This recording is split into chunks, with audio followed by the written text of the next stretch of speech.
ਅੱਜ ਯੂਐਸ ਦੀ supreme court ਨੇ 2 ਬੜੇ ਅਹਿਮ ਫੈਸਲੇ ਦਿੱਤੇ ਹੈਗੇ ਆ।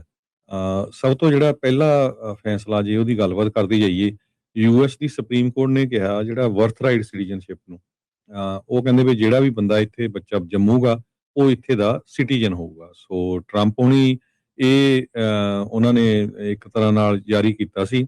ਉਹਨਾਂ ਨੇ ਕੇਸ ਇਹ ਕੀਤਾ ਸੀ ਬਾਅਦ ਦੇ ਵਿੱਚ, ਇਹ ਸੁਪਰੀਮ ਕੋਰਟ 'ਚ ਗਿਆ ਸੀ ਵੀ ਜਿਹੜੇ ਬੱਚਿਆਂ ਦੇ ਜਿਹੜਾ ਕੋਈ ਬੱਚਾ ਇੱਥੇ ਜੰਮਦਾ ਆ ਤੇ ਉਹਦੇ ਪੇਰੈਂਟਸ ਸਿਟੀਜ਼ਨ ਨਹੀਂ ਹੈਗੇ ਤੇ ਉਹ ਸਿਟੀਜ਼ਨ ਨਹੀਂ ਬਣ ਸਕਦਾ। ਸੋ ਬਹੁਤ ਵੱਡਾ ਇਸ਼ੂ ਸੀ। ਇਹਦਾ ਮੇਨ ਜਿਹੜਾ ਵੈਕਸੀਨ ਦੇ ਉੱਤੇ ਐਂਕਰ ਬੇਬੀ ਨੂੰ ਲੈ ਕੇ ਬਣਾਇਆ ਗਿਆ ਸੀ।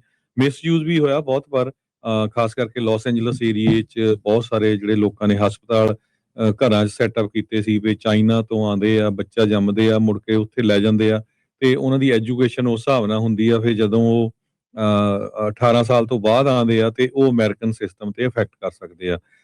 ਸੋ ਇਹ ਇੱਕ ਬਹੁਤ ਵੱਡਾ ਡਿਸੀਜਨ ਸੀ ਕਿਉਂਕਿ 2.5 ਲੱਖ ਦੇ ਕਰੀਬ ਬੱਚੇ ਹਰ ਸਾਲ ਅਮਰੀਕਾ 'ਚ ਉਹਨਾਂ ਪੇਰੈਂਟਸ ਨੂੰ ਜੰਮਦੇ ਆ ਜਿਨ੍ਹਾਂ ਦੇ ਪੇਰੈਂਟਸ ਸਿਟੀਜ਼ਨ ਨਹੀਂ ਹੈਗੇ। ਆਪਣੀ ਕਮਿਊਨਿਟੀ ਤੇ ਵੀ ਇਹਦਾ ਕਾਫੀ ਵੱਡਾ ਅਸਰ ਪੈਣਾ ਸੀ। ਜੀ ਜੀ। ਸੋ ਇਹ ਇੱਕ ਵੱਡਾ ਜਿਹੜਾ ਡਿਸੀਜਨ ਆ ਉਹ ਅੱਜ ਆਇਆ ਹੈ। ਹਰ ਇੱਕ ਦੀ ਨਜ਼ਰ ਸੀਗੀ ਇਸ ਫੈਸਲੇ ਦੇ ਉੱਤੇ, ਬਰਥਰਾਈਟ ਸਿਟੀਜ਼ਨਸ਼ਿਪ ਨੂੰ ਲੈ ਕੇ। ਅਮਰੀਕਾ ਦੀ ਜਿਹੜੀ 34ਵੀਂ ਅਮੈਂਡਮੈਂਟ ਆ, ਉਹਦੇ ਤਹਿਤ ਜਿਹੜਾ ਵੀ ਕੋਈ ਅਮਰੀਕਾ ਦੇ ਵਿੱਚ ਜਨਮ ਲੈਂਦਾ ਆ, ਉਹ ਅਮਰੀਕਨ ਸਿਟੀਜ਼ਨ ਬੋਰਨ ਹੁੰਦਾ ਆ, ਇਰਰਿਸਪੈਕਟਿਵ ਉਹਦੇ ਮਾਪੇ ਸਿਟੀਜ਼ਨ ਨੇ, ਟਰੈਵਲ ਕਰ ਰਹੇ ਆ, ਨਹੀਂ ਸਿਟੀਜ਼ਨ ਆ, ਇਮੀਗ੍ਰੈਂਟ ਵੀਜ਼ੇ ਤੇ ਆ, ਇਲੀਗਲੀ ਇੱਥੇ, ਡਜ਼ ਨਾਟ ਮੈਟਰ। ਉਹ ਮੈਟਰ ਨਹੀਂ ਕਰਦਾ। ਜਿਹੜਾ ਕੋਈ ਅਮਰੀਕਾ ਦੀ ਧਰਤੀ 'ਚ, ਇੱਥੋਂ ਤੱਕ ਕਿ ਅਮਰੀਕਨ ਏਅਰ ਸਪੇਸ ਦੇ ਵਿੱਚ ਵੀ ਕੋਈ ਜਨਮ ਲੈਂਦਾ ਆ ਤਾਂ ਉਸ ਨੂੰ ਅਮਰੀਕਨ ਸਿਟੀਜ਼ਨਸ਼ਿਪ ਬਾਏ ਬਰਥ ਮਿਲਦੀ ਆ। ਦੁਨੀਆ ਦੇ ਵਿੱਚ ਮਹਿਜ 35 ਕੁ ਅਜਿਹੇ ਮੁਲਕ ਨੇ ਜਿੱਥੇ ਬਰਥ ਰਾਈਟ ਸਿਟੀਜ਼ਨਸ਼ਿਪ ਦਾ ਅਧਿਕਾਰ ਆ, ਜਿਨ੍ਹਾਂ ਦੇ ਵਿੱਚੋਂ ਅਮਰੀਕਾ ਇੱਕ ਅਜਿਹਾ ਮੁਲਕ ਹੈਗਾ ਆ। ਸੋ ਜਿੱਦਾਂ ਹਰਜੋਤ ਸਿੰਘ ਜੀ ਨੇ ਦੱਸਿਆ ਵੀ ਬਰਥ ਟੂਰਿਜ਼ਮ ਵੀ ਇੱਕ ਨਾਂ ਦੀ ਚੀਜ਼ ਜਿਹੜੀ ਇੱਥੇ ਚੱਲਦੀ ਰਹੀ ਆ, ਅਜੇ ਵੀ ਜਿਹੜੀ ਆ ਉਹ ਹੁੰਦੀ ਹੋਊਗੀ। ਪਰ ਟਰੰਪ ਹੁਣਾਂ ਨੇ ਐਗਜ਼ੈਕਟਿਵ ਆਰਡਰ ਜਾਰੀ ਕੀਤਾ ਸੀਗਾ ਉਸ ਟਾਈਮ ਦੇ ਉੱਤੇ, ਪਿਛਲੇ ਸਾਲ ਫਰਵਰੀ ਦੀ, ਮੈਨੂੰ ਐਗਜ਼ੈਕਟ ਡੇਟ ਭੁੱਲ ਗਿਆ, ਸ਼ਾਇਦ 28 29 ਇੱਦਾਂ ਦੀ ਤਰੀਕ ਸੀਗੀ, ਸ਼ਾਇਦ 28 ਸੀਗੀ, ਵੀ ਉਤੋਂ ਬਾਅਦ ਦੇ ਵਿੱਚ ਜਿਹੜਾ ਵੀ ਕੋਈ ਬੱਚਾ ਜਨਮੇਗਾ ਉਹ ਅਮਰੀਕਨ ਸਿਟੀਜ਼ਨ ਨਹੀਂ ਹੋਊਗਾ, ਬਸ਼ਰਤੇ ਵੀ ਉਹਨਾਂ ਦੇ ਜਿਹੜੇ ਮਾਪੇ ਜਿਹੜੇ ਉਹ ਸਿਟੀਜ਼ਨ ਹੈਗੇ ਆ ਤਾਂ ਫਿਰ ਉਹ ਸਿਟੀਜ਼ਨ ਆ, ਨਹੀਂ ਤਾਂ ਨਹੀਂ। ਸੋ ਬਹੁਤ ਪੁਰਾਣਾ ਕੇਸ ਸੀਗਾ ਹਰਜੋਤ ਸਿੰਘ ਜੀ। 1898 ਦਾ ਇੱਕ ਕੇਸ ਸੀਗਾ, ਵੌਂਗ ਕਿਮ ਆਰਕ ਨਾਂ ਦੇ ਜਿਹੜੇ ਉਹ ਬੰਦੇ ਦਾ। ਉਸ ਟਾਈਮ ਦੇ ਉੱਤੇ ਇਹ ਐਸਟੈਬਲਿਸ਼ ਕੀਤਾ ਗਿਆ ਸੀ। ਇਹ 14ਵੀਂ ਅਮੈਂਡਮੈਂਟ ਨੂੰ ਹੀ ਉਦੋਂ ਸੈਟਲ ਹੋਇਆ ਸੀ 1898 ਦੇ ਵਿੱਚ, 1898 ਦੇ ਵਿੱਚ। ਵੌਂਗ ਕਿਮ ਆਰਕ ਜਿਹੜਾ ਕਿ ਜਿਹਨੇ ਜਨਮ ਲਿਆ ਸੀ ਚਾਈਨੀਜ਼ ਇਮੀਗ੍ਰੈਂਟਸ ਨੂੰ ਸੈਨ ਫਰਾਂਸਿਸਕੋ ਦੇ ਵਿੱਚ, ਵੀ ਉਹ ਸਿਟੀਜ਼ਨ ਆ। ਫਿਰ ਉਸ ਤੋਂ ਬਾਅਦ ਦੇ ਵਿੱਚ 1898 ਦੇ ਉਸ ਫੈਸਲੇ ਤੋਂ ਬਾਅਦ 'ਚ ਉਹਨਾਂ ਨੇ ਇਹ ਕਿਹਾ ਸੀਗਾ ਵੀ ਜਿਹੜਾ ਵੀ ਕੋਈ ਜਨਮ ਲੈਂਦਾ ਹੈ ਅਮਰੀਕਾ ਦੇ ਵਿੱਚ ਤਾਂ ਫਿਰ ਉਸ ਨੂੰ ਇੱਥੇ ਜਿਹੜਾ ਉਹ ਸਿਟੀਜ਼ਨ ਹੀ ਮੰਨਿਆ ਜਾਊਗਾ। 5-4 ਦੇ ਨਾਲ ਹਰਜੋਤ ਸਿੰਘ ਜੀ ਇਹ ਜਿਹੜਾ ਫੈਸਲਾ ਆ ਉਹ ਆਇਆ, 5 ਜਾਣੇ ਹੱਕ 'ਚ ਤੇ 4 ਜਾਣੇ ਜਿਹੜੇ ਇਸ ਦੇ ਵਿੱਚ ਉਲਟ ਆਏ ਆ। ਚੀਫ ਜਸਟਿਸ ਜੌਨ ਰੋਬਰਟਸ ਉਹਨਾਂ ਨੇ ਜਿਹੜੇ ਮੈਜੋਰਟੀ ਓਪੀਨੀਅਨ ਲਿਖਿਆ। 3 ਜਿਹੜੇ ਲਿਬਰਲ ਜੱਜ ਸੋਨੀਆ ਸੋਟੋਮੇਯਰ, ਜਸਟਿਸ ਜਿਹੜੇ ਕੀਗਨ, ਇਸ ਦੇ ਨਾਲ ਜਿਹੜੇ ਕੰਜ਼ਰਵੇਟਿਵ ਜਸਟਿਸ ਐਮੀ ਕੌਨੀ ਬੈਰਟ, ਉਹਨਾਂ ਨੇ ਵੀ ਇਸ ਨੂੰ ਬਰਕਰਾਰ ਰੱਖਣ ਦੇ ਲਈ ਗੱਲ ਜਿਹੜੀ ਉਹ ਕੀਤੀ ਆ। ਕੰਜ਼ਰਵੇਟਿਵ ਜਿਹੜੇ ਜਸਟਿਸ ਬ੍ਰੈਟ ਕੈਵਨਾ, ਉਹਨਾਂ ਨੇ ਡਿਸੈਂਟ ਕੀਤਾ। ਜਿਹੜੇ 4 ਜਾਣਿਆਂ ਨੇ ਇਸ ਦੇ ਉਲਟ ਸੀਗਾ ਰੂਲਿੰਗ ਦੇ ਵਿੱਚ। ਤੇ ਇਹਦੇ ਵਿੱਚ ਦੇਖੋ 2 ਤਰੀਕੇ ਦੇ ਨਾਲ ਇਹ ਚੀਜ਼ਾਂ ਜਿਹੜੀਆਂ ਹੋਈਆਂ। ਸੋ ਇਹਦੇ ਇੰਟਰਨਲੀ ਵੀ 2 ਚੀਜ਼ਾਂ ਹੋਈਆਂ। ਉਹਨਾਂ ਨੇ ਇਹ ਰੂਲਿੰਗ ਇੱਕ ਇਹ ਦਿੱਤੀ ਗਈ ਰੂਲਿੰਗ ਵੀ ਜਿਹੜਾ ਐਗਜ਼ੈਕਟਿਵ ਆਰਡਰ ਆ ਉਸਨੇ 14ਵੀਂ ਅਮੈਂਡਮੈਂਟ ਜਿਹੜੀ ਆ ਉਹ ਵਾਇਲੇਟ ਕੀਤੀ ਆ, ਤੇ ਨਾਲ ਉਹਨਾਂ ਨੇ ਮੈਜੋਰਟੀ ਦੇ ਨਾਲ ਇੱਕ ਪਾਸੇ ਜਿਹੜੀ ਉਸ ਚੀਜ਼ ਦੇ ਵਿੱਚ ਆਪਣਾ ਓਪੀਨੀਅਨ ਹੱਕ ਦੇ ਵਿੱਚ ਦਿੱਤਾ ਵੀ ਜਿਹੜਾ ਆਰਡਰ ਆ ਇਹਨੇ ਫੈਡਰਲ ਲਾ ਨੂੰ ਵੀ ਵਾਇਲੇਟ ਜਿਹੜਾ ਉਹ ਕੀਤਾ ਆ। ਸੋ 2 ਚੀਜ਼ਾਂ, ਸੰਵਿਧਾਨ ਦੀ ਉਲੰਘਣਾ ਤੇ ਜਿਹੜੇ ਕਾਨੂੰਨ ਦੀ, ਜਿਹੜੀ ਫੈਡਰਲ ਕਾਨੂੰਨ ਦੀ ਉਲੰਘਣਾ ਉਸ ਦੇ ਵਿੱਚ ਆ। ਸੋ 5-4 ਦੇ ਨਾਲ ਇਹ ਮੰਨਿਆ ਗਿਆ ਵੀ 14ਵੇਂ ਅਮੈਂਡਮੈਂਟ ਦੀ ਵਾਇਲੇਸ਼ਨ ਹੋਈ ਆ, ਤੇ 6-3 ਦੇ ਨਾਲ ਇਹ ਮੰਨਿਆ ਗਿਆ ਵੀ ਜਿਹੜੇ ਫੈਡਰਲ ਲਾ ਦੀ ਵਾਇਲੇਸ਼ਨ ਇਸ ਦੇ ਵਿੱਚ ਹੋਈ ਹੈ। ਸੋ 2 ਵਾਇਲੇਸ਼ਨਸ ਨੂੰ ਸੁਪਰੀਮ ਕੋਰਟ ਨੇ ਅੱਜ ਦੇ ਇਸ ਫੈਸਲੇ ਦੇ ਵਿੱਚ ਆਪਣੇ ਓਪੀਨੀਅਨ ਦੇ ਵਿੱਚ ਦੱਸਿਆ ਹੈਗਾ ਆ। ਜਿਹੜੇ ਜਸਟਿਸ ਰੋਬਰਟਸ ਆ ਉਹਨਾਂ ਨੇ ਜਿਹੜਾ ਉਹ ਲਿਖਿਆ, ਕਹਿੰਦੇ ਵੀ ਜੇ ਸਿਟੀਜ਼ਨਸ਼ਿਪ ਪਹਿਲੋਂ ਵੀ ਤੇ ਹੁਣ ਵੀ ਇਹ ਉਹ ਜਿਹੜੇ ਰਾਈਟ ਟੂ ਹੈਵ ਰਾਈਟਸ, ਵੀ ਇਹ ਤੁਹਾਡਾ ਉਹ ਹੱਕ ਆ ਜਿਹਦੇ ਨਾਲ ਤੁਹਾਨੂੰ ਹੱਕ ਮਿਲਦੇ ਆ ਵੀ ਆਪਣੀ ਪੋਲੀਟੀਕਲ ਕਮਿਊਨਿਟੀ ਦੇ ਵਿੱਚ ਤੁਸੀਂ ਪਾਰਟਿਸਿਪੇਟ ਕਰਨ ਦੇ ਲਈ। ਕਹਿੰਦੇ ਵੀ ਜਿਹੜੇ 14th ਅਮੈਂਡਮੈਂਟ ਦੇ ਫਰੇਮਰ ਸੀਗੇ ਉਹਨਾਂ ਨੇ ਇਹ ਜਿਹੜਾ ਪ੍ਰੋਮਿਸ ਆ, ਇਹ ਜਿਹੜਾ ਵਾਅਦਾ ਆ, ਉਹ ਹਰ ਇੱਕ ਉਸ ਇਨਸਾਨ ਦੇ ਨਾਲ ਕੀਤਾ ਸੀ, every free born person in this land, ਵੀ ਜਿਹੜਾ ਵੀ ਇਸ ਧਰਤੀ ਦੇ ਉੱਤੇ ਜਿਹੜਾ ਜਨਮ ਲੈਂਦਾ ਆ, ਜਿਹਨੂੰ ਆਪਾਂ ਅਮਰੀਕਾ ਕਹਿੰਦੇ ਆ, ਜਿਹਦੀ ਆਪਾਂ 250 ਸਾਲਾ ਜਿਹੜੀ ਆ ਆਜ਼ਾਦੀ ਦਾ ਦਿਹਾੜਾ ਇਸ ਵੀਕਐਂਡ ਦੇ ਉੱਤੇ ਸਾਰਿਆਂ ਨੇ ਜਿਹੜਾ ਉਹ ਮਨਾਉਣਾ ਆ। ਤੇ ਉਹਨਾਂ ਨੇ ਕਿਹਾ ਵੀ ਵੀ ਕੀਪ ਦੈਟ ਪ੍ਰੋਮਿਸ ਟੁਡੇ, ਵੀ ਅੱਜ ਅਸੀਂ ਉਹ ਜਿਹੜਾ ਵਚਨ ਆ, ਉਹ ਆਪਣਾ ਵਾਅਦਾ ਆ, ਉਸ ਨੂੰ ਰੱਖ ਰਹੇ ਹੈਗੇ ਆ। ਜਿਹੜਾ ਇਹਦੇ ਵਿੱਚ ਜਿਹੜੀ ਆਪੋਜੀਸ਼ਨ ਦੇ ਵਿੱਚ ਆਏ ਸੀਗੇ ਜਸਟਿਸ ਕਲੈਰੈਂਸ ਥਾਮਸ, ਜੋ ਕਿ ਕੱਲ ਮਾਈਕ ਜੌਨਸਨ ਦੇ ਨਾਲ ਉਧਰ ਘੁੰਮਦੇ ਹੋਏ ਨਜ਼ਰ ਆਏ ਸੀ। ਸਵਾਲ ਉਹਨਾਂ ਨੂੰ ਕਈ ਪੁੱਛੇ ਗਏ ਵੀ ਤੁਸੀਂ ਇੱਧਰ ਕੀ ਕਰਦੇ ਹੋ, ਤੁਸੀਂ ਵੀ ਸੁਪਰੀਮ ਕੋਰਟ ਦਾ ਜਸਟਿਸ ਹਾਊਸ ਦੇ ਮੈਂਬਰਾਂ ਵਾਲੇ ਪਾਸੇ, ਖਾਸ ਕਰਕੇ ਜਿੱਥੇ GOP ਦੇ ਮੈਂਬਰਸ ਬੈਠਦੇ ਆ, ਵੀ ਉਧਰਲੇ ਪਾਸੇ ਕੀ ਕਰਨ ਆਏ ਆ, ਤੇ ਉਹ ਕਹਿੰਦੇ ਵੀ ਮੈਂ ਸੈਰ ਕਰਨ ਆਇਆ ਸੀਗਾ। ਸੋ ਇਹ ਬਾਅਦ ਦੇ ਵਿੱਚ ਇਹ ਗੱਲਾਂ ਆਈਆਂ ਵੀ ਉਹ ਮਾਈਕ ਜੌਨਸਨ ਦੇ ਨਾਲ ਉਹਨਾਂ ਦੀ ਮੁਲਾਕਾਤ ਹੋਈ ਸੀ। ਉਹਨਾਂ ਨੇ ਜਿਹੜਾ ਇਸ ਦੇ ਉਲਟ ਆਪਣਾ ਜਿਹੜਾ ਓਪੀਨੀਅਨ ਵੀ ਜਿਹੜਾ ਉਹ ਲਿਖਿਆ ਹੈਗਾ ਆ। ਸੋ ਉਹਨਾਂ ਨੇ ਕਿਹਾ ਵੀ ਜਿਹੜਾ 14th ਅਮੈਂਡਮੈਂਟ ਆ, ਅੱਜ ਕਹਿੰਦੇ ਵੀ ਇਸ ਕੋਰਟ ਨੇ ਜਿਹੜੀ ਸੈਡ ਹਿਸਟਰੀ, ਇੱਕ ਦੁਖਦ ਇਤਿਹਾਸ ਦੇ ਵਿੱਚ ਨਵੀਂ ਜਿਹੜੀ ਇੱਕ ਲਾਈਨ ਆ ਉਹ ਐਡ ਕਰ ਦਿੱਤੀ ਆ। ਕਹਿੰਦੇ ਵੀ ਇਹ ਉਸ ਟਾਈਮ ਦੇ ਉੱਤੇ ਅਮੈਂਡਮੈਂਟ ਬਣਾਇਆ ਗਿਆ ਸੀ ਜਦੋਂ ਇਨਸਲੇਵ ਕੀਤੇ ਹੋਏ, ਗੁਲਾਮ ਬਣਾਏ ਗਏ ਕਾਲੇ ਮੂਲ ਦੇ ਲੋਕਾਂ ਨੂੰ ਜਦੋਂ ਫ੍ਰੀ ਕੀਤਾ ਗਿਆ ਸੀ, ਤਾਂ ਜੋ ਉਹਨਾਂ ਨੂੰ ਬਰਾਬਰ ਦੇ ਹੱਕ ਮਿਲ ਸਕਣ। ਪਰ ਇਨਸਟੈਡ ਕਹਿੰਦੇ ਵੀ ਇਸ 14th ਅਮੈਂਡਮੈਂਟ ਨੂੰ ਪੋਲੀਟੀਕਲ ਪ੍ਰੋਜੈਕਟ ਦੇ ਲਈ ਰੀਕਨਸਟਰਕਸ਼ਨ ਕਾਂਗਰਸ ਜਿਹੜੀ ਆ ਉਸ ਨੂੰ ਸਪੋਰਟ ਜਿਹੜੀ ਉਹ ਨਹੀਂ ਕਰਦੀ, ਪਰ ਪੋਲੀਟੀਕਲ ਪ੍ਰੋਜੈਕਟਸ ਦੇ ਲਈ ਜਿਹੜਾ ਇਸ ਨੂੰ ਵਰਤਿਆ ਗਿਆ ਹੈਗਾ ਆ। ਸੋ ਟਰੰਪ ਹੁਣਾਂ ਦੀ ਜਿਹੜੀ ਸਿਗਨੇਚਰ ਇਹ ਪਾਲਿਸੀ ਸੀਗੀ, ਉਸ ਨੂੰ ਸੁਪਰੀਮ ਕੋਰਟ ਨੇ ਇੱਕ ਵਾਰੀ ਫੇਰ ਢੱਕਿਆ ਆ। ਜਿਹੜੇ ਰਾਸ਼ਟਰਪਤੀ ਟਰੰਪ ਆ, ਆਪਣੇ ਜਿਹੜੇ 2 ਨੋਮੀਨੀ ਆ, ਕਿਉਂਕਿ ਕਾਫੀ ਹਾਈ ਪ੍ਰੋਫਾਈਲ ਕੇਸਾਂ ਦੇ ਆਬਵੀਅਸਲੀ ਸੁਪਰੀਮ ਕੋਰਟ 'ਚ ਸਾਰੇ ਕੇਸ ਹਾਈ ਪ੍ਰੋਫਾਈਲ ਆਉਂਦੇ ਆ, ਪਰ ਬਰਥ ਰਾਈਟ ਸਿਟੀਜ਼ਨਸ਼ਿਪ ਦਾ one of the biggest one ਸੀ, ਕਿਉਂਕਿ ਜਿਹੜੀ 14ਵੀਂ ਅਮੈਂਡਮੈਂਟ ਆ ਉਸ ਦੇ ਉੱਤੇ ਸਿੱਧਾ ਇਹ ਅਟੈਕ ਦੇ ਤੌਰ ਦੇ ਉੱਤੇ ਇਹ ਜਿਹੜਾ ਉਹ ਦੇਖਿਆ ਜਾ ਰਿਹਾ ਸੀਗਾ। ਉਹਨਾਂ ਨੇ ਟਰੂਥ ਸੋਸ਼ਲ ਦੇ ਉੱਤੇ ਲਿਖਿਆ ਸੀ, ਜਿਹੜੇ 2 ਜਸਟਿਸ ਆ ਨੀਲ ਗੌਰਸਚ ਤੇ ਐਮੀ ਕੌਨੀ ਬੈਰਟ ਦੇ ਜਿਹੜੇ ਉਹ ਬਾਰੇ, maybe Neil and Amy just had a really bad day, but our country can only handle so many decisions of that magnitude before it breaks down and cracks. A negative ruling on birthright citizenship on top of recent Supreme Court tariff catastrophe is not economically sustainable for United States of America. ਇਹ ਇਹਨਾਂ ਨੇ ਪਹਿਲਾਂ ਜਿਹੜਾ ਉਹ tweet ਕੀਤਾ ਸੀਗਾ, ਪਰ birth right citizenship ਦੇ ਫੈਸਲੇ ਤੋਂ ਬਾਅਦ ਉਹਨਾਂ ਨੇ ਇਮੀਡੀਏਟਲੀ ਅਜੇ ਤੱਕ ਕੋਈ ਪੋਸਟ ਨਹੀਂ ਸੀ ਪਾਈ।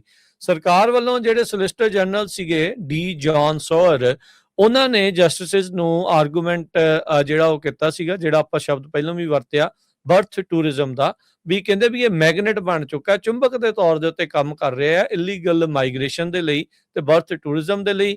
ਵੀ ਕੋਈ ਵੀ ਜਾਣਾ US ਦੇ ਵਿੱਚ ਟਰੈਵਲ ਕਰਦਾ ਆ ਤੇ ਇੱਥੇ ਜਿਹੜੇ ਨਿਆਣੇ ਆ ਉਹ ਬੋਰਨ ਹੁੰਦੇ ਆ ਤੇ ਉਹ US ਸਿਟੀਜ਼ਨ ਬਣ ਜਾਂਦੇ ਆ। ਉਸ ਟਾਈਮ ਦੇ ਉੱਤੇ ਤਰਕ ਦਿੱਤੇ ਗਏ ਸੀਗੇ ਵੀ ਹੁਣ ਤਾਂ ਪੂਰੀ 8 ਬਿਲੀਅਨ ਲੋਕ they are just 1 plane ride away from having child who is a US citizen. ਇਹ ਜਿਹੜੇ ਸੋਲਿਸਿਟਰ ਜਨਰਲ ਨੇ ਇਸ ਦੇ ਵਿੱਚ ਆਖਿਆ ਸੀਗਾ।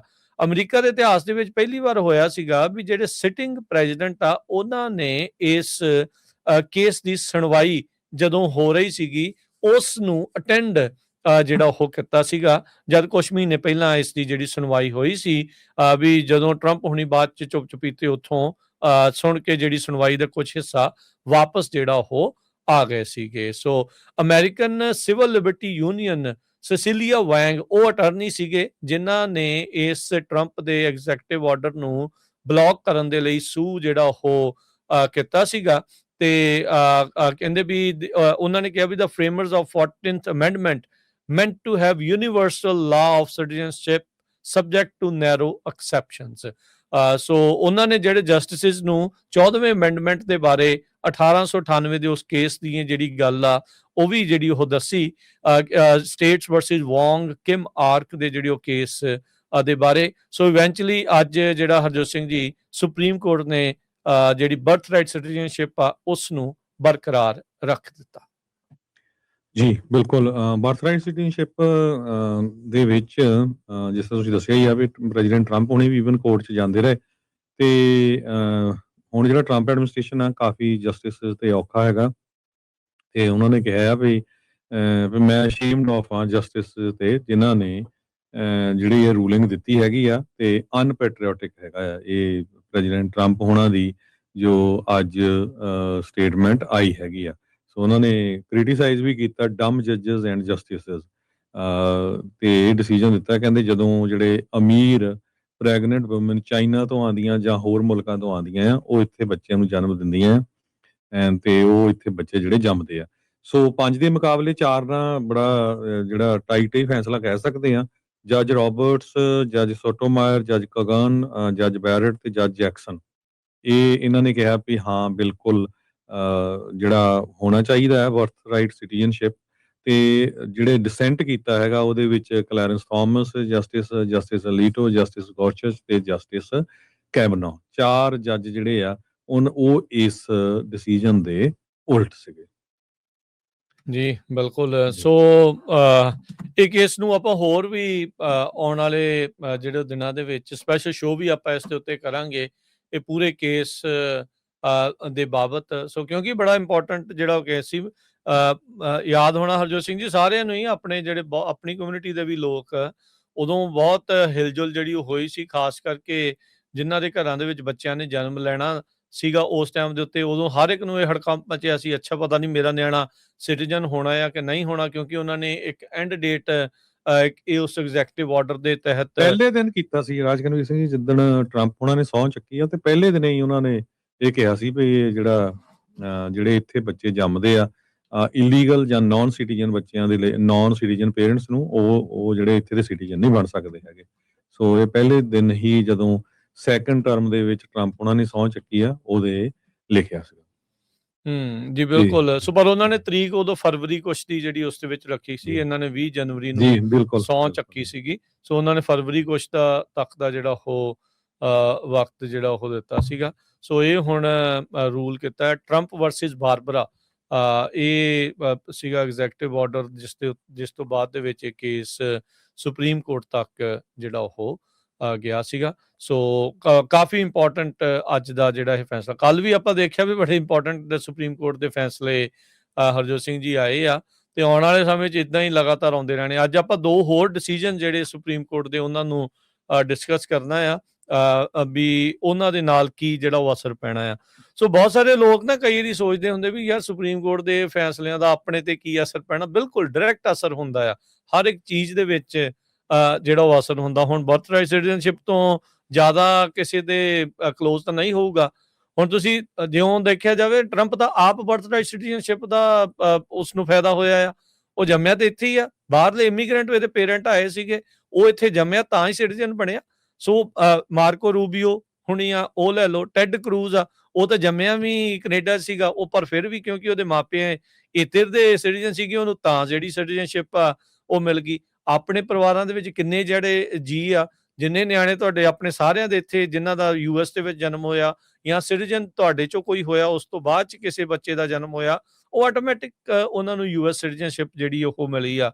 ਹੁਣ ਆਪਾਂ ਦੇਖਦੇ ਹੀ ਆ ਦੁਨੀਆ ਦੇ ਵਿੱਚ ਲੋਕ ਅਮਰੀਕਾ ਦਾ ਬਾਰਡਰ ਇਸੇ ਲਈ ਟੱਪਦੇ ਆ, ਹੋਰ ਇਰਾਨ ਦਾ ਨਹੀਂ ਬਾਰਡਰ ਟੱਪ ਲੈਂਦੇ, ਇੰਡੀਆ ਦਾ ਬਾਰਡਰ ਟੱਪ ਕੇ ਨਹੀਂ ਉਧਰ ਨੂੰ ਜਿਹੜਾ ਉਹ ਜਾਂਦੇ ਵੀ ਨਿਆਣੇ ਉੱਥੇ ਕਿਸੇ ਦੇ ਹੋਣਗੀਆਂ ਜੀਵਨ ਆਪਾਂ ਜਿਹੜਾ ਉੱਥੇ ਹੋਵੇ। ਸੋ ਅਮਰੀਕਾ ਦੀਆਂ ਜਿਹੜੀਆਂ ਸਹੂਲਤਾਂ ਸੁੱਖ ਸਹੂਲਤਾਂ ਤੇ ਹੋਰ ਸਾਰੀਆਂ ਜਿਹੜੀਆਂ ਚੀਜ਼ਾਂ ਆਜ਼ਾਦੀਆਂ ਆ ਉਹ ਮਾਨਣ ਦੇ ਲਈ, ਉਹ ਨਿੱਘ ਮਾਨਣ ਦੇ ਲਈ ਲੋਕ ਜਿਹੜੇ ਇੱਥੇ ਆਉਂਦੇ ਆ। ਸੋ ਇਹ ਬੜੀਆਂ ਇੰਟਰਸਟਿੰਗ ਜਿਹੜੀਆਂ ਚੀਜ਼ਾਂ ਹੁੰਦੀਆਂ ਆ ਕਿੱਦਾਂ ਇਤਿਹਾਸ ਦੇ ਰੁੱਖ ਜਿਹੜੇ ਇਹਨਾਂ ਦੇ ਨਾਲ ਬਦਲਦੇ ਆ। ਦੇਖੋ 1898 ਦੇ ਕੇਸ ਨੂੰ ਇੱਕ ਹਿਸਾਬ ਦੇ ਨਾਲ ਟਰੰਪ ਹੋਣਾ ਨੇ ਚੈਲੰਜ ਕਰ ਦਿੱਤਾ ਸੀ ਤੇ ਉਹ ਉਸ ਨੂੰ ਅੱਜ ਜਿਹੜੇ ਆ ਚੀਫ ਜਸਟਿਸ ਰਾਬਰਟਸ ਆ ਵੀ ਜਿਹੜਾ ਕਹਿੰਦੇ ਉਹਨਾਂ ਦੀ ਇਹ ਵੀ ਗੱਲ ਬੜੀ ਠੋਸ ਜਿਹੜੀ ਉਹਨਾਂ ਨੇ ਕਹੀ ਵੀ ਉਹ ਜਿਹੜਾ ਵਾਅਦਾ ਕੀਤਾ ਸੀਗਾ 14th ਅਮੈਂਡਮੈਂਟ ਵਾਲਿਆਂ ਨੇ ਤੁਹਾਡੇ ਨਾਲ, ਅਸੀਂ ਅੱਜ ਉਸ ਵਾਅਦੇ ਨੂੰ ਉਸੇ ਤਰੀਕੇ ਦੇ ਨਾਲ ਬਰਕਰਾਰ ਰੱਖ ਰਹੇ ਹਾਂ ਵੀ ਕੀਪਿੰਗ ਦੈਟ ਪ੍ਰੋਮਿਸ ਟੂਡੇ। ਸੋ ਬੜੀਆਂ ਇੰਪੋਰਟੈਂਟ ਜਿਹੜੀਆਂ ਇਸ ਦੇ ਵਿੱਚ ਗੱਲਾਂ, ਪਰ ਆਪਾਂ ਇਸ ਦੀ ਬਰੀਕੀ ਦੇ ਵਿੱਚ ਹੋਰ ਵੀ ਜਾਵਾਂਗੇ, ਟੈਕਨੀਕੈਲਿਟੀ ਵੀ ਜਾਣਨ ਦੀ ਜਿਹੜੀ ਇਸ ਦੇ ਵਿੱਚ ਕੋਸ਼ਿਸ਼ ਆਪਾਂ ਹੋਰ ਕਰਾਂਗੇ।